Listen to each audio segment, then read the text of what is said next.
sitting at the bar counter of my usual spot. I was sipping my regular whiskey on the rocks when I suddenly heard a familiar voice behind me. Wait, no way. Why are you here? I turned around with a feeling of disgust as intense as the screeching sound made by my nails on the glass. It was my ex-wife, Linda. Linda, what about you? Why are you here? I responded. Why? I like the vibe of this bar. It's a bit pricey, but my husband earns well, so the higher price suits us. You, on the other hand, weren't making much, so aren't you stretching yourself thin by coming here? Trying too hard to look good, aren't you? Or did you decide to splurge what little money you have today? Poor thing. I guess I could buy you a drink out of pity? Linda stood there, looking down at me sitting in my chair, and went on talking non-stop. Wearing such a cheap shirt, you really look terrible. Hearing that, I was annoyed, though I had intended not to care about what Linda said. But getting angry would only play into your hands, so I kept my cool. Please just leave me alone and move quickly to another table. Just when I was enjoying my drink, it all went downhill. To my dismay, Linda decided to sit right next to me. How's it going? You're still slaving away at that run-down little salon, aren't you? Stuck with a pitiful salary for life. Meanwhile, my husband. He's about to be promoted to department head. Unlike you, he's actually competent. How come there's such a big difference between brothers? Leaving you was definitely the right choice. Linda rattled on with her sarcasm. Being so loaded with snide remarks almost felt like a twisted form of hospitality. Maybe this was her way of providing entertainment. Or maybe not. I shook my head, snapping out of it, and reminded myself that my ex-wife, Linda, was the worst. After all, she seduced my brother while married to me, then divorced me to marry him. The fact that such a terrible person exists, not just in soap operas but in real life, still sends shivers down my spine. Wanting to avoid further engagement, I decided to keep my responses neutral. So Mike is getting ahead. Good for him, I told Linda. Pathetic, aren't you? Linda said, continuing to look down on me. Then Mary, a regular at the bar, who had been silently listening to our conversation, spoke up. Mary and I often met at this bar and had shared stories with each other. Hey, I don't know what your relationship with Kevin is, but you sure talk big, don't you? It's quite unpleasant to listen to. I don't know who you think you are, but do you even know anything about him, the guy sitting here? I quickly said to her, Mary, it's okay. No need to say anything more. Then Mary, with a triumphant look, tilting her wine glass, said to me, You should stand up for yourself, Kevin. Just take down this superficial, nasty woman with a few words. Hearing this, Linda raised her voice. What? Who does this lady think she is? So rude to talk like that when we've just met. Outsiders should keep their mouths shut. But ignoring Linda's protest, Mary continued. Rude? That's laughable coming from you. You're far more offensive. Well, take a good look with those murky eyes of yours. Hey, bartender, show this rude woman the magazine from earlier. Mary called out to the bartender. The magazine from earlier, right. Here you go. The bartender placed an international edition of the globally famous fashion magazine Beauty Woman, abbreviated as BW, on the counter where the three of us were seated. What is this? Linda said, flustered as she looked at the magazine cover. My name is Kevin O'Connor. I grew up in a suburb just outside of Manhattan, in a family of 4, my father, mother, older brother, and myself. My father, who had been good at drawing since childhood, aimed for art college after high school, but gave up after failing the entrance exam 3 times. After those 3 failed attempts, he entered the workforce straight from high school and struggled to find a well-paying job. My mother, sheltered and naive, married my father by chance and resented his lack of higher education as they lived in poverty. Thanks to that, my brother Mike and I were constantly told by our mother that getting into a high-ranking school was the most important thing in life. Mike took that to heart, diligently studied amidst busy club activities during middle school, and went on to a prestigious private high school.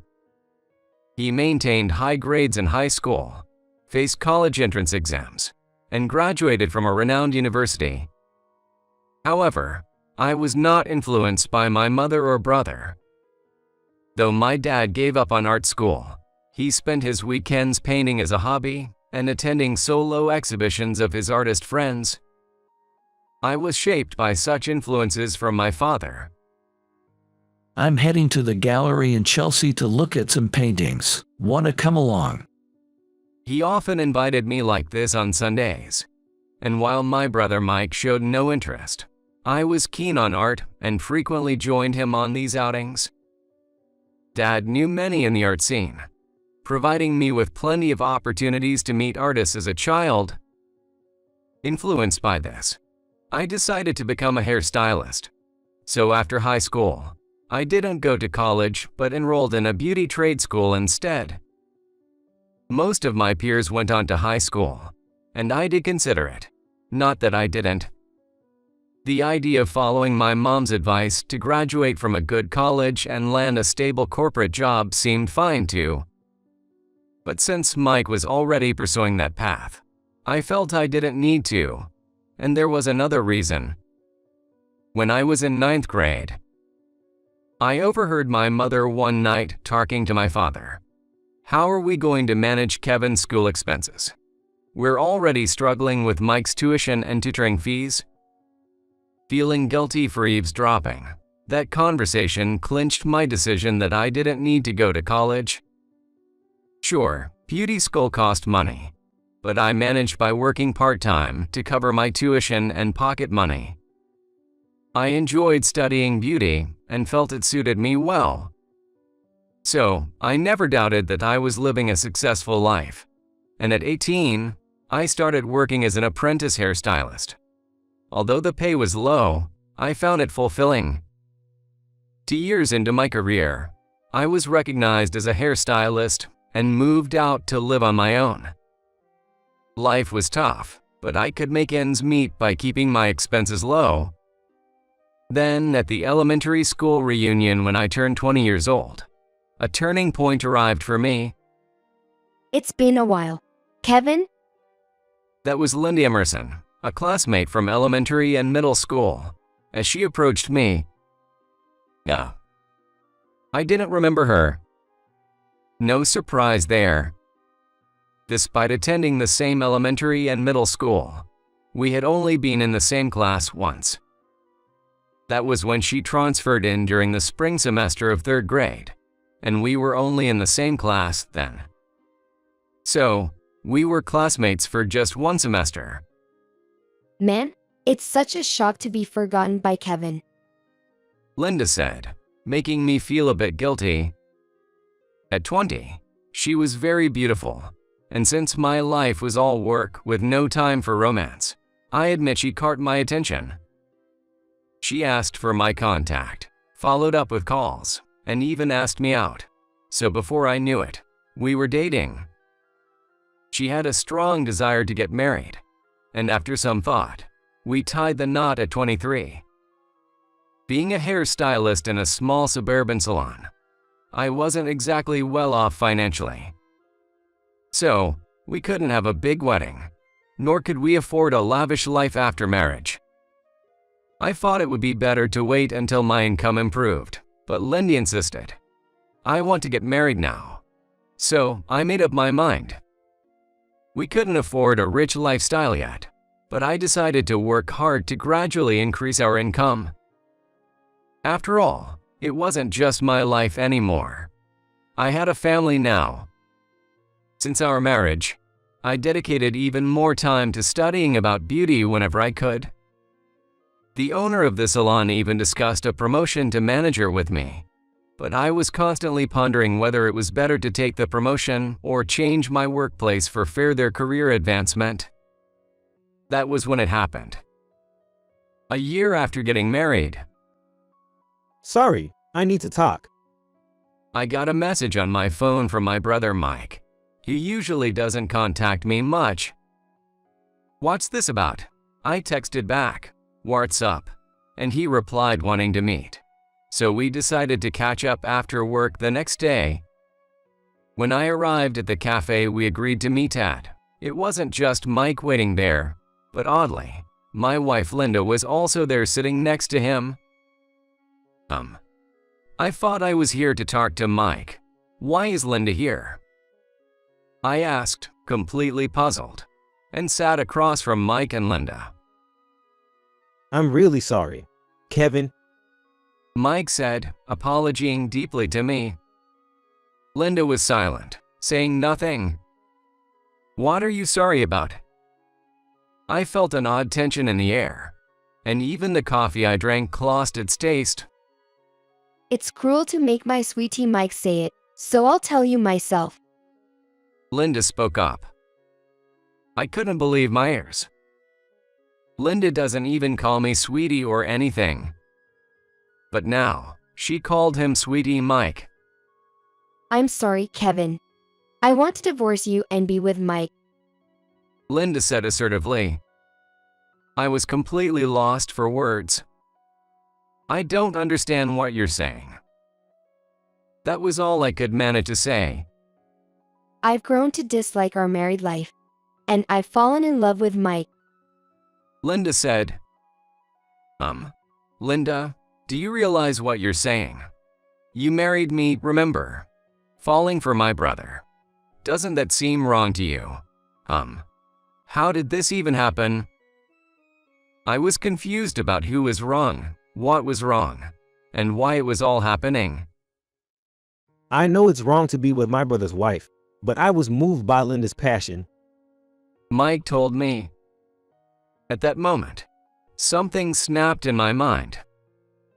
I had resolved to protect my wife as family once we married, and though I was still figuring things out, I was working towards becoming better. But Linda had decided on her own to divorce me and involve my brother. Now that I think about it, she often came home late, but I worked late too and thought she was just busy with her job. Was she actually meeting with my brother? I don't know how or why it all happened, and at this point, I didn't even want to know. Here they were, my brother and my wife, sitting together, saying the same thing. And that was the reality. Fine, do as you like. Disgusted, I left the cafe. However, Linda and I lived in the same house, so when I got home, she arrived shortly after. Amid the awkward silence, I finally said to her, "If you had issues with me, I wish you would have told me." I like you as a person, Kevin, but Mike has a higher education and earns more? Hearing that from Linda, I trembled with rage. But knowing that some women prioritize education and income, I resigned myself to it and tried to calm down. Sorry for not earning more, but you didn't have to go about it this way, right? I said, trying my best to stay composed. However, Linda just said, "I'm not the bad one here," and went to her room. Watching her walk away, I truly thought, I don't care anymore. Even if I was at fault for not being more successful, wanting to remarry my brother was just wrong. And if Linda only sees Mike as a highly educated and high-earning man, it seems like she's just using him for convenience. I thought Mike was crazy to consider being with his brother's wife, but he was always the earnest and hard-working type. Sure, he can be stubborn and strong-willed because of his earnest nature. I worried that Mike was being manipulated by Linda. Mike, think it over again. She said she wants to marry you because you're highly educated and earn a lot. If she doesn't truly love you, I'm worried about your future. I sent that message to Mike that night, but the reply I got was, It's uncool to say things like that just because you want to keep Linda. I was disappointed. I had no lingering feelings for Linda. Rather, I questioned her character. I just wanted to warn my brother so he wouldn't be harmed. But it's a decision each adult must make for themselves. So I realized I couldn't say anything more to Mike. And so, without asking for any alimony, I agreed to the divorce. I felt neither loneliness nor regret, but rather a sense of relief. I told both my parents and Linda's parents, we've talked it over and agreed on everything, so there's no need to worry. After the divorce was finalized, I never saw Mike and Linda again. I made sure to visit my parents when they weren't around to avoid any encounters. 3 years passed. By that time, I hardly thought about my ex-wife and brother.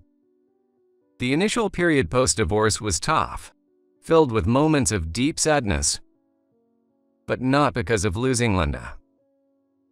Rather, the memory of my wife and brother wanting to marry each other during our marriage made me distrustful of people for a while. However, time is the greatest healer, and over those 3 years, my wounds healed, and the flashback stopped. I was living my days peacefully and happily. Then one day, after work, I stopped by my regular bar. Little did I know something unbelievable was about to happen. While drinking my usual whiskey on the rocks at the counter, I suddenly heard a familiar voice behind me. Wait, what? Why are you here? I turned around, feeling as much disgust as the screech of nails on glass. It was my ex-wife, Linda.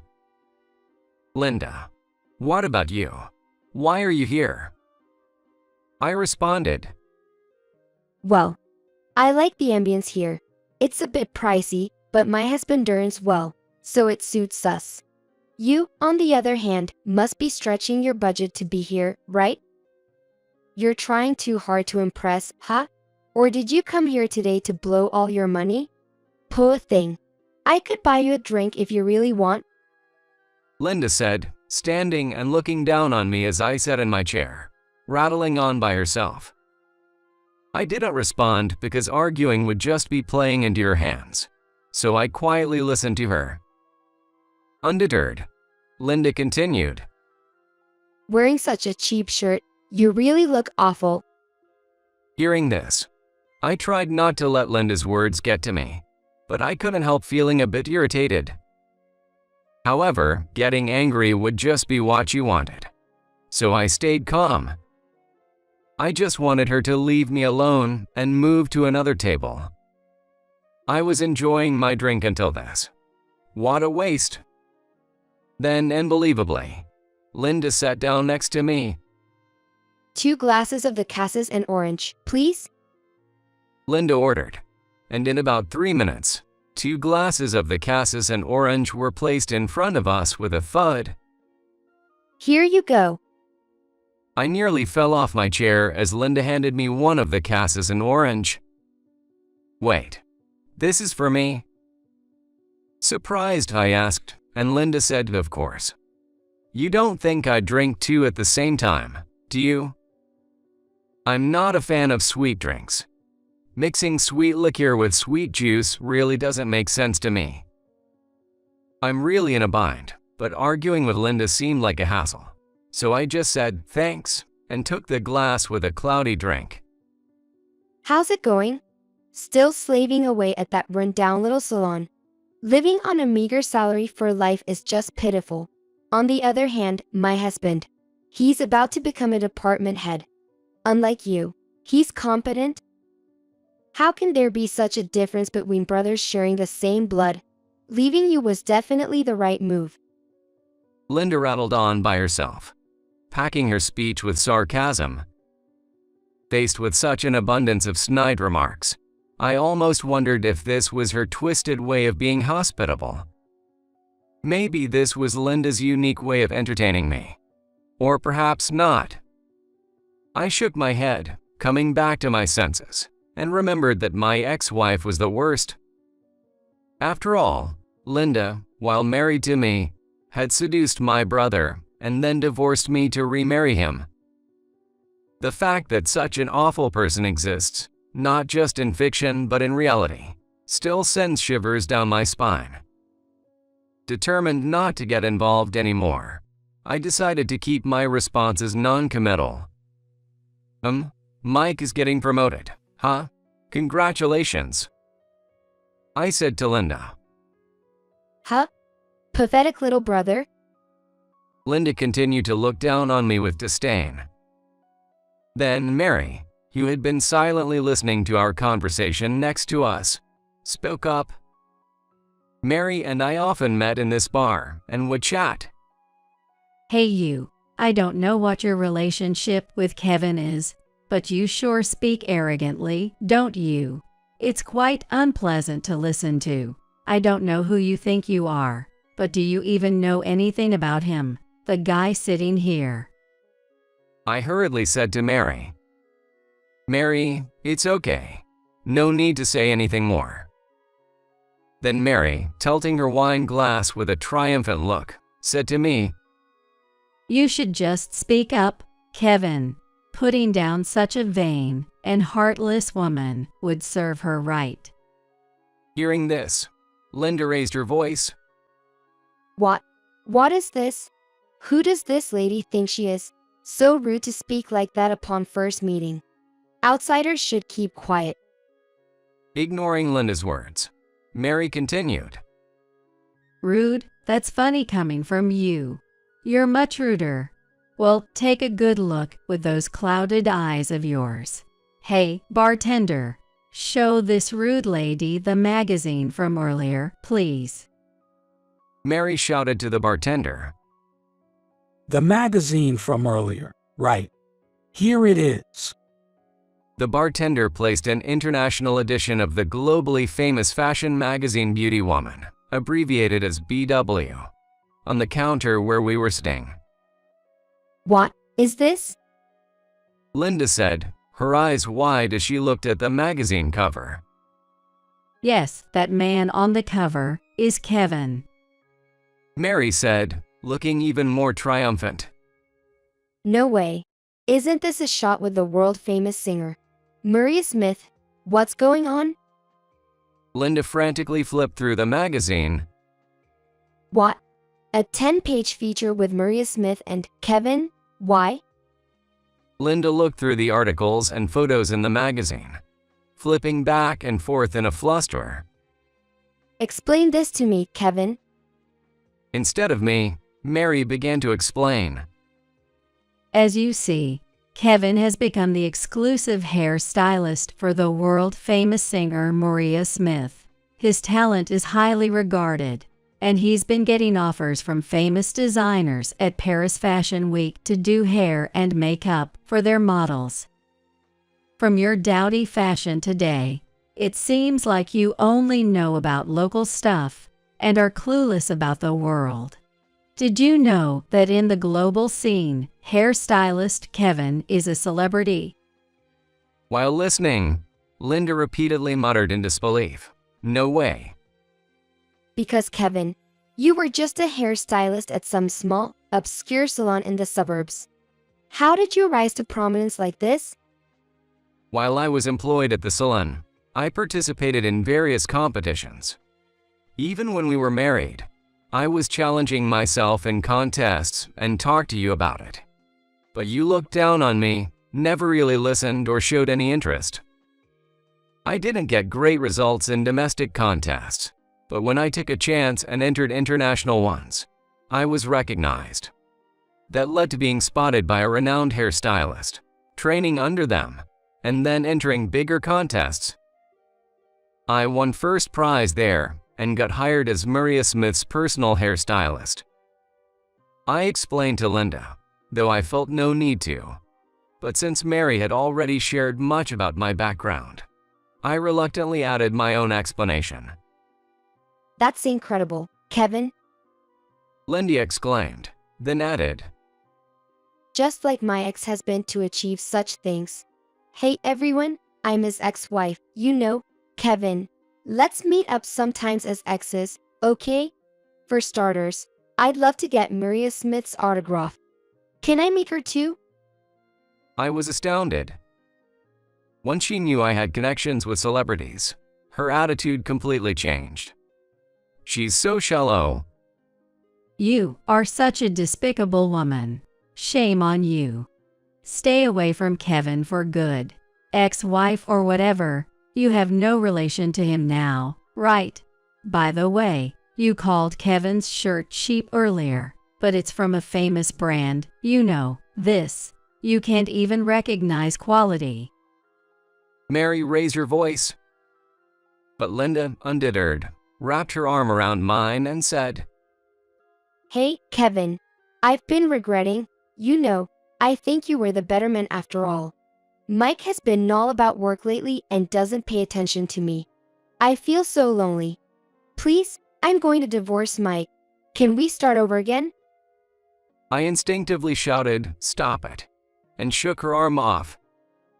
Kevin really shook you off with disgust, didn't he? Makes sense. There's no way he'd reconcile with someone like you. Because, oh, speaking of that. At Mary's words, I turned to see a silhouette of a petite woman. Sarah. The woman I called Sarah was my girlfriend. Sarah, don't misunderstand, okay? Kevin did nothing wrong. It's all this woman's fault. She's the one who unilaterally wrapped her arm around him. Mary defended me. Yes, I saw everything. You're Linda, the ex-wife, right? Kevin showed me your picture before. I know how much Kevin despises you. I've been watching everything from a bit ago. She really is shameless. Sarah said that. Mary was rolling on the floor laughing, saying, I can't believe sweet Sarah's throwing such shade. Then Linda, pale-faced, realized, wait a minute. Isn't this girl, Sarah, Kevin's childhood friend? Wait, how does she know me? This is scary. Sarah was taken aback. Then a familiar male voice was heard. Linda, what was that earlier? Asking Kevin to start over, getting that close to him. My brother, and Linda's husband, Mike, was standing there. What, Mike? How long have you been there? Linda panicked. I saw everything, how you were throwing yourself at Kevin. I heard it all. We're getting a divorce, you deceitful person. Mike said, his voice trembling with emotion. Kevin, I may have married Linda in a way that seemed like I stole her from you, but I've finally seen the truth.